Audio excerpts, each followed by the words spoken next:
Était-ce un message de ces lointains royaumes? Était-ce un talisman? Était-ce une pierre maudite qui m'était remise par notre ennemi pour attirer sur nous la colère des démons? Que m'importait de colère de tous les démons de la terre? Je tenais dans mes mains un objet d'une richesse inspoukable. Il prendra la place dans ma boîte à merveilles, et je saurai découvrir toutes ses vertus. Ma mère me trouva dans mon coin, il me jeta un regard négligent et dit: encore un bout de verre, fais attention de ne pas te blesser. Ces 2 jours et demi de repos passent très vite. Le vendredi après déjeuner, je me retrouvais à l'école, hurlant les versets coraniques et scandant les mots sur ma planchette à coups de poing. Une mèche de cheveux ornait le côté droit de ma tête. Il tournait aux 4 vents pendant que j'apprenais frénétiquement ma leçon. Le doigt me faisait mal à forcer de cogner sur ma planchette de bois. Chaque élève se livrait à ce jeu avec passion. Le maître somnolait, sa longue baguette à la main. Le bruit, les coups répétés sur les planchettes m'envira. J'avais chaud aux joues. Mettant donner une tache de soleil d'un jaune animique traîne encore sur le mur d'en face. Le maître se réveilla, distribua au hasard quelques deux de baguettes et se rendormit. La tache de soleil diminua. Les cris des enfants s'étaient transformés en torrents, en caractères, en bruit de rafale. La tache de soleil disparut. Le maître ouvrit les yeux, bâilla, distingua au milieu de toutes ces voix celle qui déformait une phrase vénétrée, récifia les mots défectueux et chercha une position confortable pour reprendre son son. Mais il remarqua que le soleil avait disparu. Il se frotta les yeux, son visage s'éclaira et la baguette ne fit signe de nous rapprocher. Le bruit cesse brutalement, installé tout contre l'estrade du frère. Nous chantâmes la première sourate du Coran. Les plus petits comme les plus grands le connaissent. Nous ne quittons jamais l'école le soir, sans le chanter. Le vendredi, nous la faisons suivre de quelques vers d'Ibn Ashir consacrés au rituel des ablutions et d'une ou deux prières pour implorer la miséricorde de Dieu en faveur de nos parents et de nos maîtres morts et vivants. Nous étions heureux. Quand commençait ces létanies, il signifiait la fin de nos souffrances, le retour à la maison, la course dans les rivières humides. Enfin, le maître nous libéra un par un. Avant de partir, nous nous dirigeons vers l'estrade pour le saluer une dernière fois et lui baiser la main. Chacun prit ses babouches de dessus une étagère placée à l'entrée de la salle d'école et s'en alla. Il faisait déjà sombre quand j'arrivais à la maison. En attendant le retour de mon père, je mangeais un morceau de pain sec, sortis ma boîte à merveille et me plongeais dans le complètement de mes richesses. Le cabochon de verre me fascinait toujours. Je ne cessais de le toucher, de le regarder par transparence, de la serrer avec tendresse contre ma joue. Ma mère allumait une énorme bougie fiche dans un calendrier chandelier de cuivre. Ce soir, la chambre de Fatma Bizouia brillait d'un éclat inaccoutumé. Ma mère s'en aperçut sans quitter sa place et interpella notre voisine. Fatma, tu célèbres un mariage, pourquoi faisais-tu briller plusieurs bougies? Que dis-tu? Une lampe? Attends, j'arrive. Ma mère se leva, se dirigea vers la place d'en face, je la suivais. Oh, merveille! Au centre du mur, une lampe à pétrole était accrochée. Une flamme blanche et paisible dansait imperceptiblement dans un verre en forme de clarinette. Une glace placée derrière intensifiait la lumière. Nous étions, ma mère et moi, complètement éblouis. Ma mère dit enfin, « Ta lampe éclaire bien, mais n'a-t-il pas de danger d'explosion, des risques d'incendie? On est aussi que le pétrole sont très mauvais. Bzouya reste timidement. Je ne crois pas qu'il y a de danger. Plusieurs personnes du quartier se servent maintenant de ces lampes. Ils en paraissaient très satisfaites. Vous devriez en acheter une. La chambre paraît plus accueillante et plus gaie. Oui, répondait ma mère en allongeant les lèvres. Une lampe, certes, éclaire mieux qu'une bougie, mais elle est moins jolie qu'un chandelier de cuivre. Sa curiosité tombe. Il me prit la main, me ramenait chez nous. Il ne dit plus rien jusqu'à l'arrivée de papa. Il préparait le dîner comme à l'ordinaire, disposa la petite table ronde, ressembla à la portée de sa main les accessoires pour le thé. Lorsque mon père franchit le seuil de la chambre, je me précipitai pour l'accueillir. Sa face devint raillante, et ce baiser me saisit sous les aisselles et me souleva à la hauteur de son visage. Il devient lourd. C'est infidèle, c'est bientôt un homme, non? Lui dis-je, je serai un homme quand j'aurai une belle barbe. À la saison des pastèques, j'ai beau me frotter les joues avec leur jus. Aucun poil ne me pousse. Et c'est encore la saison prochaine. Me dit mon père, peut-être obtiendras-tu quelques résultats. Tu auras alors une belle barbe noire. Toi, papa, tu as 2 poils blancs à ta barbe. Je crois que tu vieilles. Non, me dit mon père. Non, c'est un simple envie. Il vaut mieux avoir une goutte de lait dans ses poils de barbe d'une figue ou une grappe de raisin sur le bout de nez. Cette remarque provoqua chez moi de grands éclats de rire.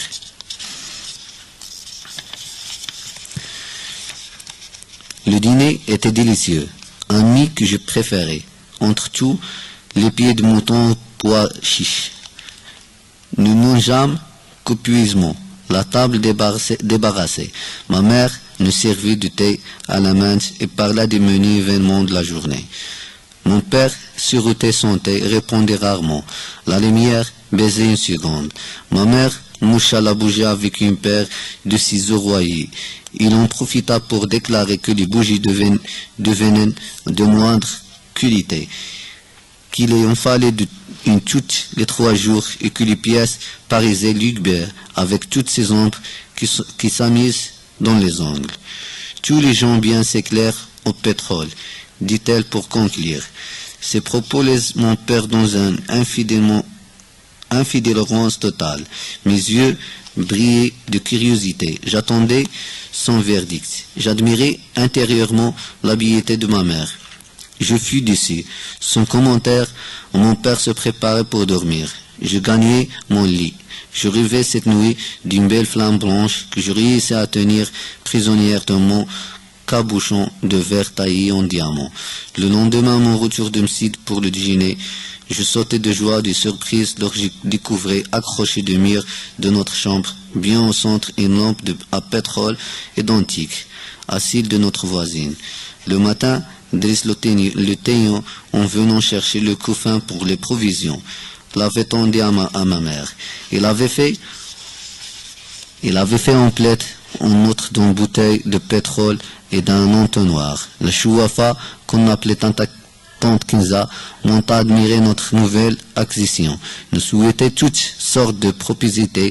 Ma mère rayonna de bonheur. Il devait trouver la vie digne d'être vécue, et le monde peuplé d'être d'une infinie bonté. Il chantait, gourmandait avec tendresse un chat efflanqué. Étranger à la maison, rirait pour un rien. Chez ma mère, de telles joies étaient souvent très proches des larmes. L'occasion ne tarde pas ce jour-là à se présenter. Il put, comme il le disait, soulager son cœur. Rahma, la femme du fabricant de charries, qui était sortie ce matin accompagnée de sa fille Zineb, de l'intention de se rendre au quartier Kalkiline pour assister à un baptême, revint tout en pleurs. Il se mit à se lamenter depuis l'entrée de la maison, à s'administrer des claques sonorées sur les joues. Malheur, malheur à moi, je suis la plus misérable des mères, je ne pourrai jamais survivre à cette douleur, personne ne pourra soulager ma peine. Les questions fusaient de toutes les fenêtres, les femmes avaient trempé leur besogne, et la suppliaient de le mettre au courant de la nature de cette catastrophe qui l'avait frappé. Ma mère oublia qu'Rahma n'était qu'une pouilleuse, une mendiante d'entre les mendiantes. Tuimi, il se précipita au premier étage en criant « Ma sœur, ma pauvre sœur, qu'est-il arrivé? Nous pouvons peut-être te venir en aide, cesse de pleurer, tu nous déchires le cœur. » Toutes les femmes entourèrent Rahma le malheureuse. Elle réussit enfin à les renseigner. Zineb avait disparu. Perdu dans la foule, en vain, sa mère avait essayé de le retrouver dans les petites raies latérales. Zineb s'était volatilisé. Le sol l'avait englouti, il ne restait pas le moindre trace. La nouvelle de cette disparition se propagea instantanément dans le quartier. Des femmes inconnues traversent les terrasses pour venir prendre part à la douleur de Rahma et l'exécuter à la patience. Tout le monde se mit à pleurer brièvement. Chacune des assistantes gémisse, se lamentait, se rappelait les moments particulièrement pénibles de sa vie, s'attendrait sur son propre sort. Je m'étais mêlé au groupe de pleureuses et je m'éclate en sanglots. Personne ne s'occupait de moi. Je n'aimais pas Zineb. Sa disparition me réjouissait plutôt. Je pleurais pour bien d'autres raisons. D'abord, je pleurais pour faire comme tout le monde. Il me semblait que la bienséance l'exigeait. Je pleurais aussi parce que ma mère pleurait et parce que Rahma, qui m'avait fait un cadeau d'un beau cabochon de verre, avait du chagrin. Mais la raison profonde peut-être, c'était celle que je donnais à ma mère lorsque s'arrêta. Épuisée. Toutes les femmes s'arrêtèrent, s'essayèrent le visage, qui avec un mouchoir, qui avec le bas de sa chemise. Je continuais à pousser des cris prolongés. Des assières de me consoler. Ma mère me dit « Arrête Sidi Mohamed, on retrouvera Zineb. Arrête, tu vas te faire mal aux yeux avec toutes les larmes. » Honnêtement, je lui répondais « Cela me fait égal. Qu'on ne retrouve pas Zineb. Je pleure parce que j'ai faim. » Ma mère me saisit par le poignet et m'entraînait courroucée. Je déjeunais toute seule et je partis à l'école l'après-midi. Se passa pour moi comme les autres après-midi. Je vociférais les versets sacrés, tapais sur une planchette. Le soir, après avoir réussi ma leçon, je repris le chemin de la maison.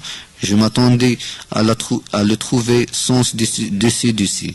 Il n'en était rien. Silencieuses, les femmes soufflent leur feu, remuaient leur ragoût, écrisaient dans les mortiers de cuivre leur épice. Je n'osais pas interroger ma mère sur les aventures de Zineb. Mon père arriva. Comme de coutume, après la prière de l'Écha. Le repas se déroula simplement, mais à l'heure de thé, maman parla des événements de la journée. Elle commença. Cette pauvre Rahma a passé une journée dans les affaires de l'angoisse. Nous avons toutes bouleversé. Que se passe-t-il? Demanda mon père. Ma mère reprit. Tu connais l'aile fournier qui demeure à Kalkaline? Si, tu dois le connaître. Il est marié à Khadija, la sœur de notre voisine Rahma. Il y a un an. Ils sont venus passer une semaine ici chez leurs parents. Ce sont des gens honnêtes, pieux et bien élevés. Mariés depuis 3 ans. Ils désiraient vivre, avoir un enfant. La pauvre Khadija consultait les grisseuses, les frères, les sorciers et les choux à façon résultat. Il y a un an, ils sont allés en pèlerinage à Sidi Eli Bouzerine. Khadija se baigna dans la source, promit au sein de sacrifier un agneau si Dieu exauçait son vœu. Il a eu son bébé. Depuis 6 jours, la joie du ménage est à son comble. Demain, on procédera au sacrifice de nom. Mon père nous a fait remarquer qu'il ne voyait pas dans cet événement motif à angoisse, mais ma mère l'interrompit et déclare qu'il était incapable d'écouter jusqu'au bout un récit. Attends, dit-il, je commence à peine. Tu m'intrompes tout le temps. Rahma était donc invité au baptême et la cérémonie du nom. Son mari lui acheta une belle robe parsemée de fleurs multicouleurs. Il sortit son foulard de mariage, le beau foulard rouge à décor d'oiseaux. Habillée de neuf, sa fille Zineb ils partirent de bonne heure ce matin. Ils passèrent par Mishatin, Sefrin, Louadine. Tu ne veux pas citer toutes les rues du Fès. Dis simplement mon père. Je pouffais de rire. Des yeux sévères se fixèrent un moment sur moi et ma mère reprit. Ils arrivèrent à Rsef. La foule barrait le chemin. Un marchand vendait des poissons frais. 1,75 l'artal. Jotéa, le poisson se vend 2,25 francs. Les gens se battaient pour se faire servir. Rahma et Safi furent prises dans le rumeur de cette couille. Une fois à l'air libre, Rahma rajusta son haïk et constate la desperation de Zineb. Il appela, cria un mot à la foule. La marchand cessa son trafic. Les gens vinrent au secours de la mère affligée. Mais la fille restait introuvable. Rahma revint tout en larmes. Nous la consolâmes. De notre mieux, Allah le jardinier se dépêche de prévenir le mari de Rahma. Dieu, curieux, public, parcourir la vie en tous sens, donnerait le signalement de la fille, promettant une récompense à celui qui le ramènerait à ses parents. Pendant ce temps, nous faibles femmes, nous ne pouvions que pleurer, offrir notre compassion à la malheureuse mère. J'avais le cœur gros. Fatma Bzouia et moi nous partîmes à Moulay Idriss, dans de pareilles circonstances. Il frappait à la porte de Dieu et de ses saintes. Cette porte s'est toujours devant les affaires-j. Une vieille femme surprit notre douleur. Il nous demanda le motif. Nous la mîmes au courant du triste événement. Il nous prit par la main et nous emmena à Darkiton, la maison des Idrissiels, lieu d'asile de toutes les abondées. Là nous trouvâmes Zineb. L'Mqidma l'avait recueilli et nourri pour l'amour du Créateur, et un rial de récompense, et nous le remerciâmes pour ses bons soins. Rahma retrouva toute sa gaieté lorsque sa fille lui fut rendue. Langage à Dieu, termina mon père. Prépare le lit de cet enfant, ajoute-t-il, il tombe de sommeil. Sous mes couvertures, les yeux ouverts, je l'imaginais dans une douce somnolence, la maison de Drissid. Je me représentais une vaste demeure en mosaïque faunée, bourdante comme une riche de voix, de femmes en instance de répétition, de jeunes filles malheureuses et d'enfants perdus. Moi aussi j'étais perdu dans une vie déserte. Je cherchais en vain un lieu d'asile. Je sentis ma solitude devenir lourde et m'étouffer. Je poussais un cri. Une parole douce vint de loin apaiser ma fièvre. Et je tombais dans le soir, rassuré, détendu, le souffle calme. Le jeudi suivant, Rahma, pour remercier Dieu de lui avoir rendu sa fille, organisera un repas pour les pauvres. Toutes les femmes de la maison lui prêtaient leur couscous. Lalla Kinza, la Chouafa, aidait Lalla Ftom, la plus dévouée et la plus fidèle de ses dispiles.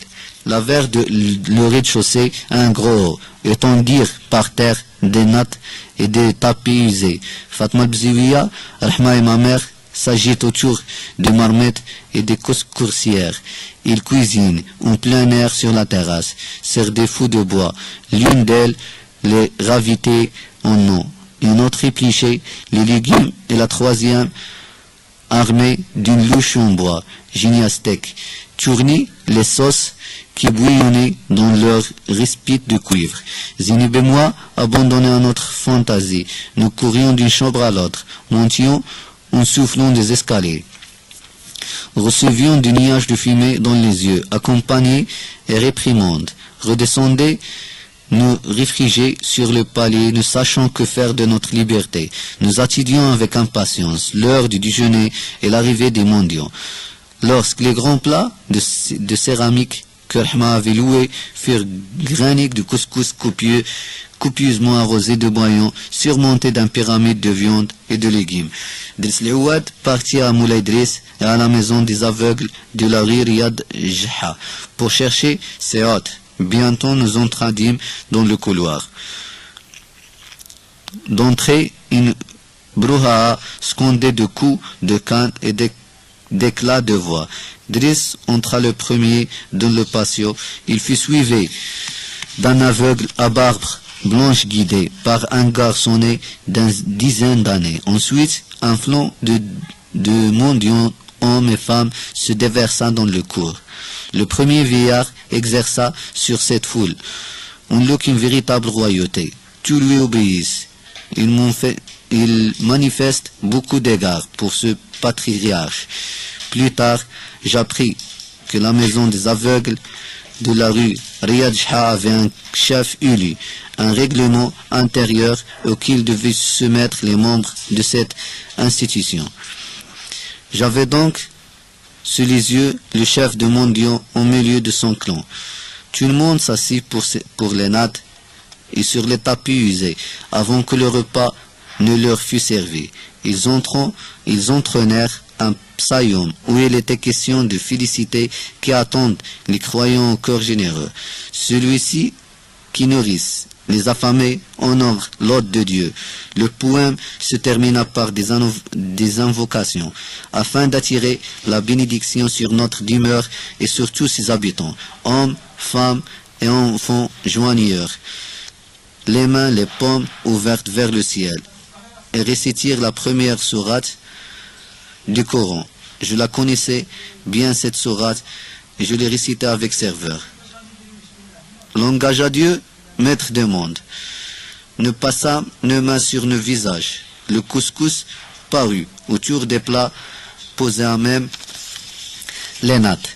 Les mendiants s'installèrent pour manger des blocs de terre cuite, décorés au goudron, sur qui les plein d'eau. Les mendiants mangeaient et buvaient avec dignité, sans hâte, sans agitation raciciée. Ils se léchèrent soigneusement les doigts, s'essayèrent avec des torchons mis à leur disposition. Au signal de leur chef, ils commencèrent le psalmodie d'un chapitre de livre saint.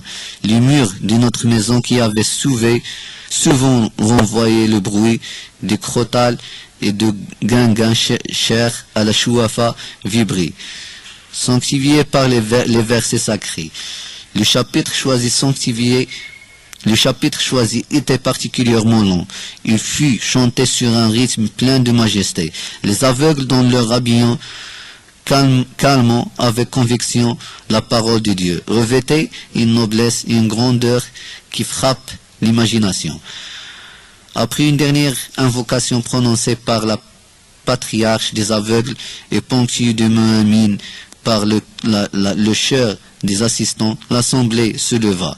Les cannes sonnèrent sur nos mosaïques éteintes. Les mendiants s'en allèrent, multipliant les remerciements, les formules de bénédiction. Rahma, radieuse, invita les voisines et quelques femmes venues des maisons mitoyennes, les rassembla dans sa chambre, leur servit un excellent ragoût de viande au cardon, un couscous au pois chiche, des salades d'orange au sucre et à la cannelle. Maman prépara le thé à la menthe. Toutes jacasses riaient très fort, se taquinaient, mutuellement poussaient des yo-yo.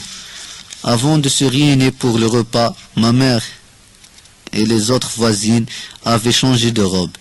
Elles tirèrent de leur coffre des kaftanes aux couleurs chatoyantes, finement ornées de fleurs et pour se coiffer de riches foulards de soie. La fête dura jusqu'à coucher de soleil et se terminera sur la terrasse avec d'autres yo-yo, d'autres veaux et la promesse de se revoir. Pendant tout ce temps, personne ne s'était occupé de moi. J'avais mangé avec Zineb dans un petit plat qui m'était personnel et dont mon père m'avait fait cadeau. La veille de la fête du mouton, nous avions réussi à boire du thé, que nous avions transversé dans un tiers de fer blanc. Joué de Zineb et pour finir, nous nous étions battus. La nuit, la maison retomba dans le silence. Je me sentis triste. Je sortis ma boîte, la vidai sur un coin de matelas, regardai mes objets. Ce soir, il ne parlait pas, il gisait à terre, maussade un peu hostile. Il avait perdu leur pouvoir magique et devenu méfiant, secret. Je les remis dans leur boîte, une fois de couvercelle rabattu. Ils se réveillèrent dans le noir pour se livrer à mon ainsi à des jeux fastidieux et délicats. Ils ne savaient pas, dans leur ignorance, que les parois de ma boîte à merveilles ne pouvaient résister à ma contemplation. Mon immense cabochon de verre grandi se délata, atteignit les proportions d'un palais de rêve. S'orna de la lumière et d'étoffes précieuses, les clous, les boutons de porcelaine, les épinigles et les perles changées en princesses. En esclaves, en jouvençons, pénètrent dans ce palais, jouir de douces mélodies, se nourrir de mets raffinés, organiser des séances d'esclopards, volèrent dans les arbres pour en croquer les fruits, disparurent dans le ciel sur l'île du vent en enquête d'aventure. J'ouvris la boîte avec d'infinies précautions afin de jouir lourd et plus intensément de spectacle. L'enchantement disparut. Je trouvai simplement un cabochon de verre, des boutons et des clous sans âme et sans mystère. Cette constatation fut cruelle. J'éclatai en sanglots. Ma mère survint, parlant de fatigue, et m'amenait de dormir.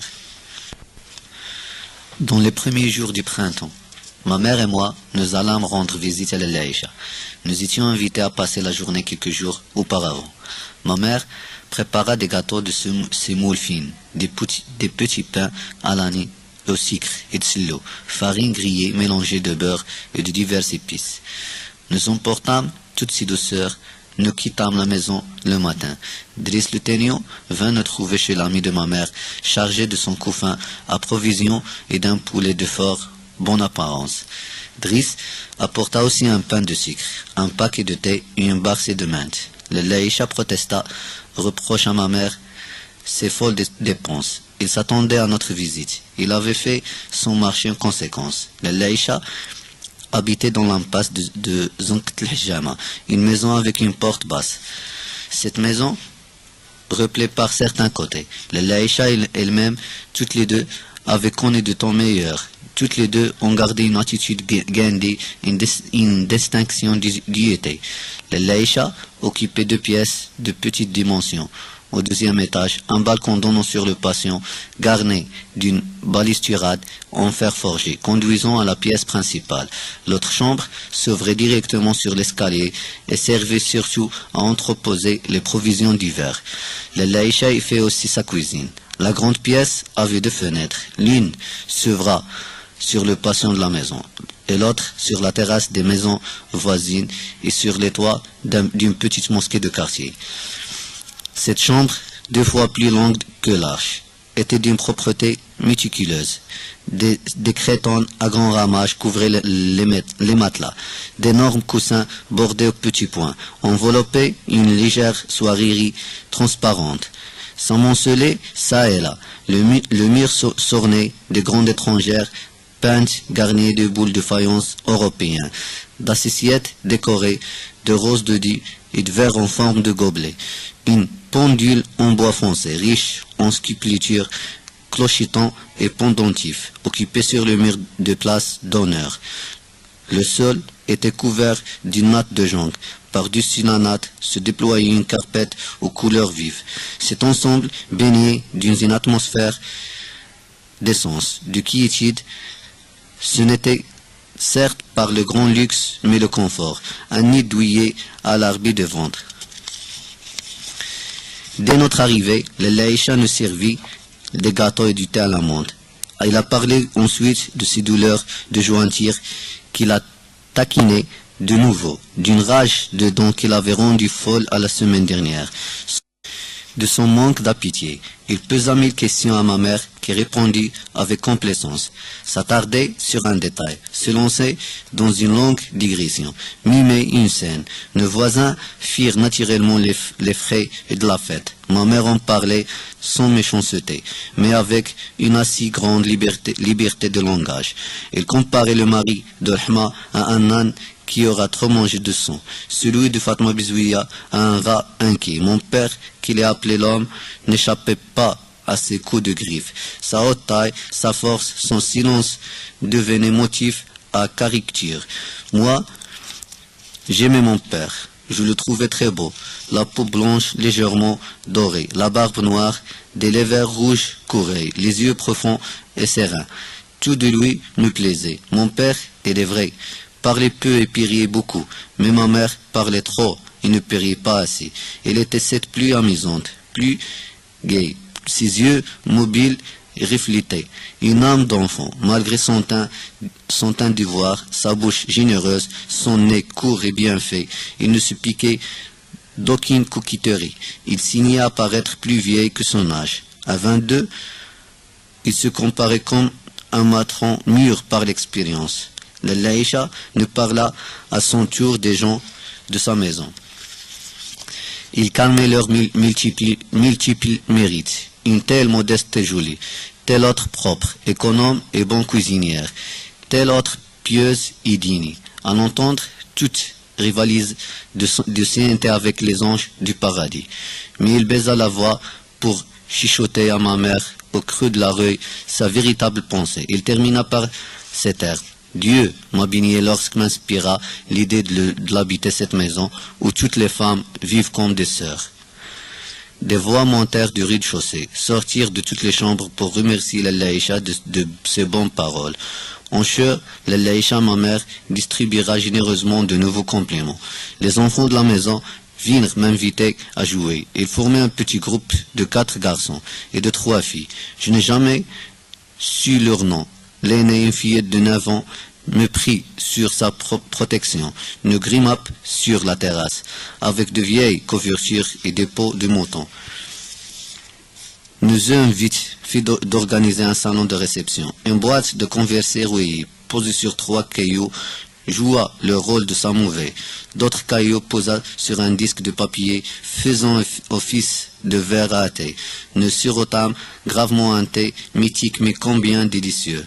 Mangeâmes des gâteaux imaginaires, distribuâmes des compliments à l'aînée des filles, notre hôtesse. Ensuite, nous décidâmes de jouer à la mariée.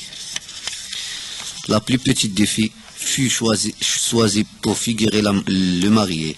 L'aîné se contenta de personnages, de Ngafa, une de ces femmes expertes dans l'organisation de toute cérémonie. Il descendit chercher un bout de foulard, du rouge pour les joues, de l'antimoine finement pulvérisé pour noircir les yeux. La mariée fut installée sur un cousin, dans un vacarme de yo-yo et de chants improvisés. La chouafa procéda selon l'usage au maquillage et l'habillement de jeunes fiancés. Il affubla une couverture en guise de robe. La coiffa, l'orna du papier ajouré, simulant grossièrement du bijou, s'éloigna pour admirer son ouvrage. L'un des garçons, mu par un architecte de méchanceté, ramassait une poignée de terre et la jetait à la figure de notre mariée. Le drame se déchaîna. La mariée et ses invités se mirent à hurler, à se battre, à courir dans tous les sens, le visage barbouillé de larmes et de morve. Je hurlais comme tout le monde, sans savoir pourquoi. J'essayais de me dégager des bras de la grande fille qui déployait de vains efforts pour me calmer. Une des femmes monta, distribua des talouches et des insultes, traita des démons énoncés coupables et me descendit sous son bras comme un paquet pour me rater à ma mère. J'essaya encore de reprocher injustice. Ma mère me menaça de ne plus jamais me mener nulle part. Ma mère et son ami se remirent à parler de Rahma, la femme du fabricant du chari, de Fatma Bzouia et de tante Kenza la voyante. Ma mère reconnut sa réconciliation avec sa voisine de premier étage. L'escapade de Zineb, 2 repas aux pauvres. Il faisait l'éloge de Rahma. Il regrettait son moment de mauvaise humeur qui avait provoqué la dispute. Rahma devenue une charmante jeune fille, si serviable, si honnête. Et puis, dit ma mère, elle est si jolie, toujours souriante, toujours vivre. Son mari peut remercier Dieu de lui avoir fait présent d'une brune si délicieuse. N'aimes-tu pas cette beau harlet au grain, si fin, ses grands yeux qui rient? N'est-ce pas qu'il possède une jolie bouche aux lèvres fermes, un peu boudeuse? Lalla Aïcha approuvait, opniait de chef, soupiriant de contentement. Ma mère enchaînait déjà. Fatma, ma voisine d'en face, n'a pas été non plus oubliée par le Créateur. Des jolis yeux noyés de douceur, des sourcils d'une courbe parfaite, un teint ambré, mais je n'aime pas le tutoyage de son menton. Et là, on note largement de sa jeunesse, ajouta l'ami. Immobile dans mon coin, j'écoutais. Je m'en tournais, d'entre ma mère rendre justice à la beauté de nos deux voisines. Cette beauté, je la sentais, mais je ne pouvais pas la traduire par des formules concrètes. J'étais reconnaissant à ma mère d'exprimer avec des termes précis ce qui flottait dans mon imagination, sous forme d'images vagues, confuses, inachevées. Pour tante Kinza, les deux femmes se contentent de hocher la tête d'un air entendu. Tante Kinza, la Chouafa, appartenait pour moi à une autre race. Elle était royale. Les chacals se sentaient. Chacal auprès de cette lionne. Étrange est la beauté des reines. Non pas des reines d'un royaume éphémère qui divise la faim, la concupiscence et l'avidité, et des reins vierges qui portent dans leur flanc un Dieu d'acquitté. Ses grands yeux, dans sa face de prochainement délicat, fascinaient des clients et imposaient le respect à celles qui ne l'aimaient pas. À vrai dire, j'en vais vaguement peur. Je l'associais dans mes rêves aux puissances obscures, au maître de l'invisible, avec lequel elle entraînait un commerce familial. Et je croyais qu'il est disposé de pouvoir illimité et je considérais comme un privilège d'habiter sur le même toit qu'une personne aussi considérable. Moulay Larbi, le mari de la Laïcha, arriva inopinément. On l'attend dire à l'entrée la phrase consacrée. N'y a-t-il personne? Puis-je passer? 3 voix de femmes lui répondaient à la fois. Passe, passe, passe. Son pas résonna dans l'escalier. Il pénétra directement dans la petite pièce. Elle était prévenue de notre visite. Il ne lui était pas permis d'avoir ma mère. Sa femme se dépêcha de le rejoindre. Un murmure confus, entrecoupé de silence, bourdonna dans la petite pièce. Il dura longtemps. Nous étions assis, immobiles. Maman et moi, nous ne savions pas comment nous occuper. Je racontais à ma mère nos jeux sur la terrasse et la raison du drame qui s'ensuivait. Elle m'écouta distraitement, me répondit par des phrases vagues, des conseils d'ordre général sur la façon de se tenir en société. Et se leva pour regarder par la fenêtre, rencontra les yeux d'une voisine penchée, elle aussi sur balustrade, contemplant le patio vide. Les deux femmes se saluèrent par l'air du printemps dont les débuts étaient toujours fatigants.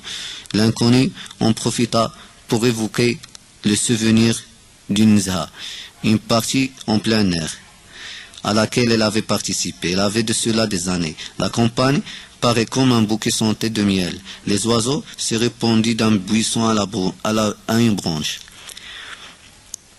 Les femmes couraient, pieds nus dans l'herbe, barbatant de le ruisseau. Le chanter de cantilon a ravi le cœur. Au milieu de l'après-midi, un orage d'une rare violence s'abattit sur la nature. En hâte, tapis et couvertures furent ramassés. Chacun se chargera d'une partie du bagage. Plus plat vide, accessoires pour le thé, gargoulettes pour l'eau fraîche. 2 hommes et 5 femmes. Tout parents complaisaient l'équipe. La pluie fut accueillie par les uns comme une bénédiction, par les autres comme une catastrophe. Nous étions d'un triste état. À notre retour, mes belles robes avaient souffert de la boue. J'avais un kaftan en drap, abricot comme on fait plus à notre époque. Par-dessus, je portais une tunique bordée de fleurs mauves. Le Laïcha vint nous retrouver, le visage bouleversé. Il fit signer à ma mère de la suivre dans le coin, le plus sombre de la chambre. Je restais à la fenêtre. La femme qui racontait son meilleur souvenir demeura un moment à attendre le retour de ma mère. Ne la voyant pas revenir et me jugeant trop jeune pour apprécier la somptuosité de ses vêtements, elle laissa sa phrase inachevée, soupira leva les yeux au ciel pour prendre un témoin de l'incompréhension du genre humain, rentra sa tête, disparut dans l'ombre veloutée de ses appartements. Ma mère discuta à demi-voix avec son ami. Je n'osa pas m'en approcher. J'ai entendu le mot Pacha plusieurs fois au cours de leur mystérieux dialogue. Ce mot m'impressionnait, se mettait mal à l'aise. Le Pacha n'était-il pas ce personnage cruel qui faisait bastonner les gens au gré de sa fantaisie, le mettait dans un cachot noir avec un pain d'orge et une cruche d'eau, les laissait dévorer par les rats. Le mot Pacha faisait trembler les petites gens. Il associait de leur esprit et des ennuis son nombre à des douleurs brillantes, à des cris et à des lamentations. Il s'entendit pour payer les sbires du Pacha, essayer toutes sortes de vexations au prétoire, et voyant souvent ce qu'il estimait leur droit, devenir par une opération du malin des charges contre eux. Toutes ces considérations ne nous empêchaient pas de chercher quel peu de futilité il courait devant le Pacha pour lui exposer des petites misères. Il repartait de là souvent mécontent, ayant essayé quelques rebuffades. Le Laïcha se mit à pleurer silencieusement. Il se cachait le visage dans le manche de sa robe et reniflait. Ma mère se fit tendre, lui entoura les épaules de son bras, lui parla comme elle m'aura parlé à une petite fille. La scène m'amusait. Le Laïcha, plus âgée que ma mère, se laissa consoler, devenait la petite sœur dans les bras de son aîné. J'avais envie de rire, mais je savais que cela ne se faisait pas. Le ridicule de la situation m'obligea à fuir dans l'escalier pour ne m'en monter incorrect. Je souhaitais rencontrer la jeune inconnue qui savait si bien jouer une gaffa. Nous aurions vécu ensemble quelques avenirs extravagantes dans un pays enchanté. Mais hélas, déjà j'étais voué à la solitude. Je m'assis sur la haute du marché et je chantonnais sur un air improvisé des paroles dépourvues de sens. Le Pacha mange à la Laïcha, ennui, oh mon œil, pleure dans la solitude. Du fond de la chambre, ma mère m'interpella. Elle me demanda si j'avais l'intention de braire pendant longtemps encore. Je me tis, m'adosai au mur et je ne tardais pas à m'endormir. J'entendis quelqu'un me réveiller. Une main immitouillable me traînait dans la chambre de la Laïcha où la table était mise. Je tombais de sommeil, ma mère me força à manger, mais je ne pouvais rien avaler. Le poulet aux carottes avait goût de la paix. Je fis une énorme tache de graisse sur ma djellaba et je subis des sévères remontrances. Enfin, on m'abandonna sur un matelas où je pus ronfler tout à loisir. Quand je me réveillai, le soleil avait disparu, les bijoux clignotaient, criaient sur les murs des ombres fantastiques. Mon père vint me chercher. Je descendais l'escalier, butant à chaque marche, les rues étaient mal éclairées. Mon père s'était muni d'une lanterne en fer blanc gracieusement ajoutée et ornée de vert de couleur. Des silhouettes sugercées du noir prennent forme humaine, disparaissent à un instant après derrière nous, avalées par la nuit. Je ne reconnaissais aucune rue. J'entendais résonner des pas dans le lointain. Ils se rapprochaient, se dissolvant. Un chien aboua. Une dispute de chats éclata au fait d'une terrasse. Les deux ennemis se défiaient, calmant chacun sa bravure et son courage. Crachaient de bouffées en couleur, leurs cris s'éloignaient seuls, ne pas, le froufrou de nos vêtements, nos souffles pressés, animaient cette ville morte. Nous arrivâmes chez nous, ma mère me coucha, je me hantais dans le sommeil. Le lendemain, vendredi, mon père rentra déjeuner selon sa coutume. Il portait une djellaba de lin boutonné d'une éblouissante blancheur et un turban neuf. Raid d'après. Le repas fut servi par ma mère. Le menu était particulièrement soigné. Nous mangeâmes du mouton au artichaut sauvage, du couscous au sucre et la cannelle, et pour finir une délicieuse salade d'orange à l'huile d'olive. Nous sirotâmes de nombreux verres de thé à la main. Au centre des plateaux, deux roses d'Issafan s'épnoisent dans une vieille tasse de porcelaine. Ma mère soupira et s'adressa à mon père. Le sort se montre parfois bien cruel. Pauvres et riches, bons et méchants, sont à la merci de ce revers. J'ai bien du chagrin, je pense à l'Aïcha, et mon cœur signe. Je n'ai pas voulu t'inouiller hier soir avec les tristes événements qui se déroulaient dans la journée. Mon père prêta une oreille attentive. Il poursuivait.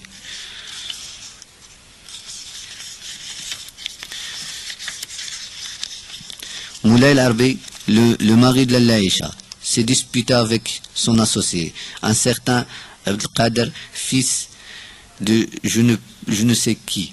Il leva les yeux au plafond pour invoquer. Dieu écrase de notre chemin, de celui de nos enfants et des enfants de nos enfants. Tous les fils qui péchaient, que se représente le sourire au livre et la poitrine pleine de ténèbres. Sois notre protecteur et notre mandataire. Amin. C'est Abdelkader, ce fils de l'adultère. Ce dispile de Satan ne possédait pas même une chemise propre comme Moulay el-Harbi, le prit comme ouvrier de son atelier à Méchatine. Il traita avec bienveillance, lui prêta de l'argent, le reçut souvent à déjeuner ou dîner. Abdelkader se montrait poli et même obséquieux. Il chantait les mérites de Moulay el-Harbi, louia sa générosité, son bon caractère et la noblesse de ses sentiments. Tous les deux travaillent beaucoup. Les babouchons bordés jouissent auprès des femmes de face d'un grand succès. La production de Moulay el-Harbi et de son ouvrier avait bonne réputation. Abdelkader songea à se marier. Moulay el-Harbi l'encourageait. Dans cette voie, l'Aïcha lui trouva une jeune fille digne d'éloge. Le mariage coûte toujours très cher. Malgré ses nuits de vieille, Abdelkader n'avait pas su économiser. Il se trouva assez gêné lorsqu'il fallait verser un dos à sa fiancée. Et le recours à son patron, Moulay el-Harbi, réussit à ressembler 80 riels. Il lui versa son méfiance. Il commit la faute de lui avancer cet argent sans établir de papier de reconnaissance de dette pour permettre à Abdelkader de gagner davantage. Il l'associa à son affaire. Sais-tu comment ce fils du péché l'a remercié de ses bienfaits? Mon père ne savait pas. Ma mère ne lui laissa d'ailleurs pas le temps de répondre. Il continua en ces termes. Non, tu ne pourras jamais devenir les gens qui n'ont pas de douleur, les vins nus, pieds de mauvaise foi, ceux-là qui enfoncent Dieu et sont envoyés par leur agissement malhonnête auront à rendre compte de leurs mauvaises actions le jour de la balance. Abdelkader a nié, il n'a pas simplement nié, il a même prétendu avoir versé la moitié du capital de l'affaire de Moulay el-Harbi pour l'achat de matériel, des cuirs et des fils d'or. Le Bacha ne pouvait pas connaître tous les détails de cette histoire. Il n'a accepté aucune des versions des deux adversaires. Un garde de Bacha était chargé de mener l'enquête, mais il se contentait de discuter avec les plaideurs. Il leur a réclamé une somme fabuleuse pour le temps qu'il avait perdu. Dit-il, à les réconcilier. Ils se sont exécutés. L'affaire a été portée devant le prévôt des marchands. Il les a fait de nouveau accompagner par un de ses gardes, qui leur demandait de lui exposer les faits. Mais ils sont refusés. Seuls les experts de la corporation peuvent comprendre l'objet du litige. Dirent-ils, les experts en étaient réunis. Ils ont discuté jusqu'à soir. Finalement, ils se sont prononcés en faveur d'Abdelkader. Quelle époque! Il n'y a plus de justice. Ce n'est pas point de leur faute à ces juges, me dirais-tu. Il est difficile de connaître les tenants et les aboutissants d'une telle affaire. Qu'a-t-on jugé les affaires dont on ne connaît pas toutes les données? Je sais, le monde est ainsi fait. Il fait des juges et des escorts pour leur donner du travail. Ce sont toujours les honnêtes gens qui sont sacrifiés. Mon père intervint. Pas toujours. Parfois les juges commettent des erreurs. Même juges, ils n'en sont pas au moins des hommes, c'est-à-dire soumis à l'erreur. Dieu seul ne se trompe jamais. Il n'y a de puissance que lui. L'unique n'a pas d'associé, dit ma mère. Il ajouta, enfin, tout cela nous a bouleversé. La Laïcha a pleuré le soir. Il souffrit de violents, même de tête. Un silence suivait cette conclusion. J'attendais les grains de chapelet qui j'ignorais du long doigt de mon père. Rahma tapait sur son pain pour savoir s'il était levé. Zineb jouait avec la chat. Un chat noir, maladif, que la famille avait adopté pour satisfaire un caprice de leur fille. J'écoutais ce qu'il lui racontait. Il y avait question de le nourrir du miel et du beurre, de gâteaux fourrés, d'amandes et de cuisses de poulet. Le grand bébé aura un bourrelet de voleurs et portait des turbans de soie.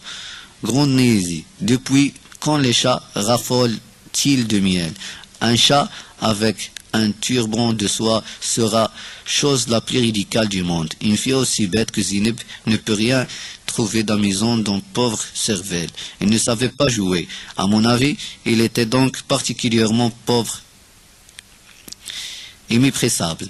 Moi, j'avais des trésors, cachés dans ma boîte à merveille. J'étais seul à les connaître. Je pouvais m'évader de ce monde de contraintes encombrées, de bachats et de prévôts, de marchands et de gardes venant et me réfugier dans mon royaume où tout était harmonie, chant et musique.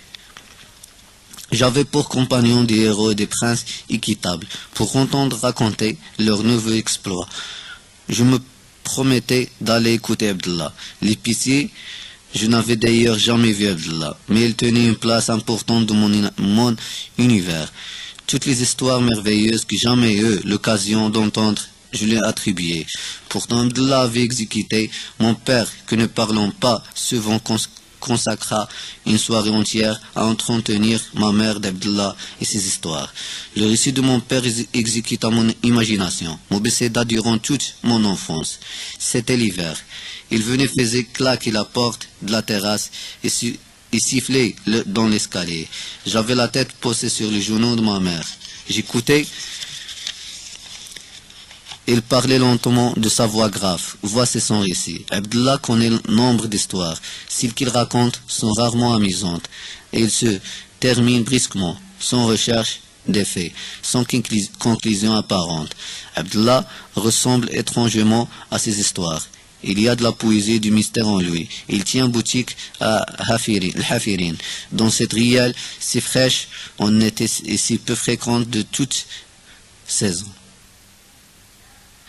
Abdallah vend toutes sortes d'objets, puiseuses, défrichées, pendées à guingois et d'étrangères, ne moins poussiéreuses, au moins défrichées. Il a un peu de clients, mais beaucoup d'amis. Du matin au soir, Abdallah balance son chasse-mouche, assis en tailleur sur une peau de mouton rangée de mythes.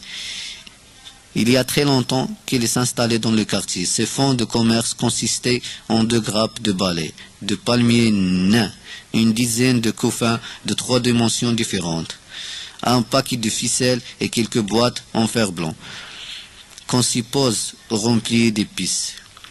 Depuis sa barbe blanchie et les grappes de balais, on est bien peu diminué de volume. Il y a encore les 2 tiers de couffins.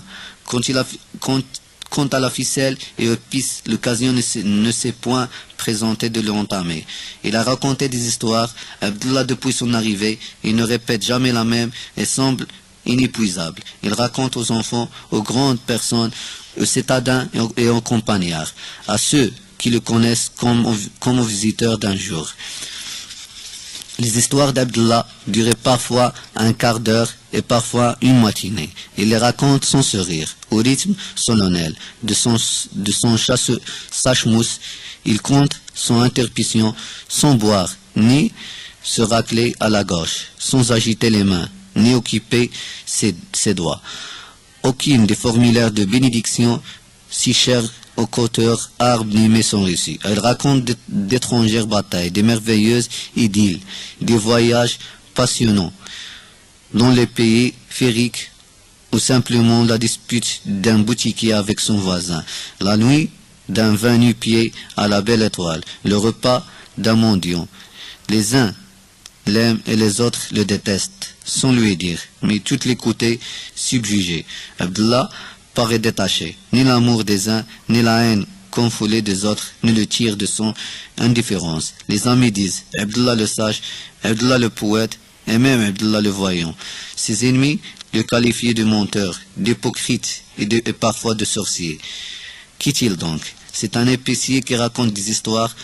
Un notable particulièrement malvoyant avait demandé à un chef du quartier d'aller écouter les histoires d'Abdullah parce qu'il y a découvert des allusions et des critiques dirigées contre le muezzin bien-aimé.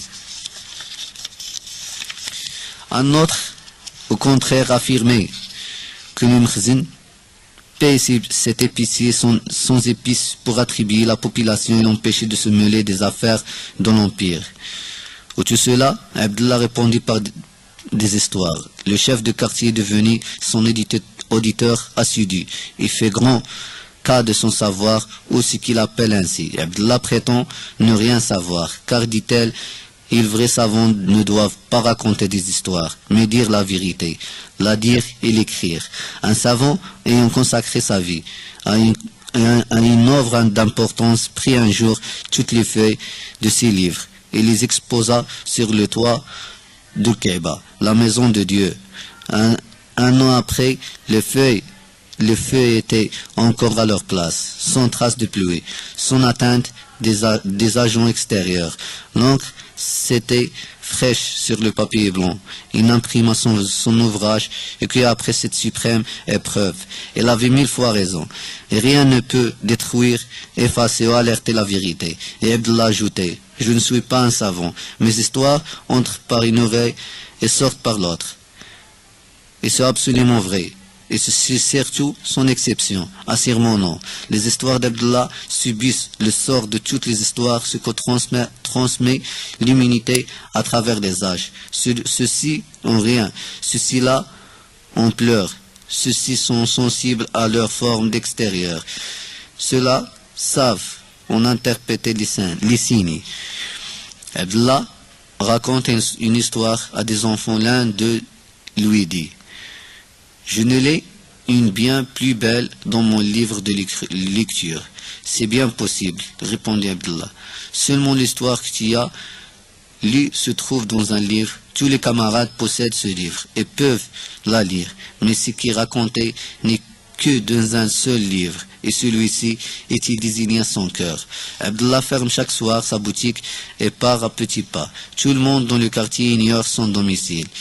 Il y a bien, si Ibn B, une mauvaise langue, qui affirme l'avoir vu entrer dans un vuglaire, le Funduq. Le Habib, au contraire, qui la suivi, raconte sa curieuse aventure en ce terme. Notre Seigneur Abdullah est un ami de Dieu, je le suivais. Que Dieu me pardonne, jusqu'à Sfah, sur l'autre rive de l'Oued Fès. Dans un impasse s'ouvre la porte d'une zaouia de lige verte. Il y entre et au bout d'une minute, je le suis. Je le cherche en vain. La zaouia était déserte. J'ai poussé un long kbir et me suis évanoui. Maintenant, je n'écoute pas ce que racontent les ignorantes, car moi je sais où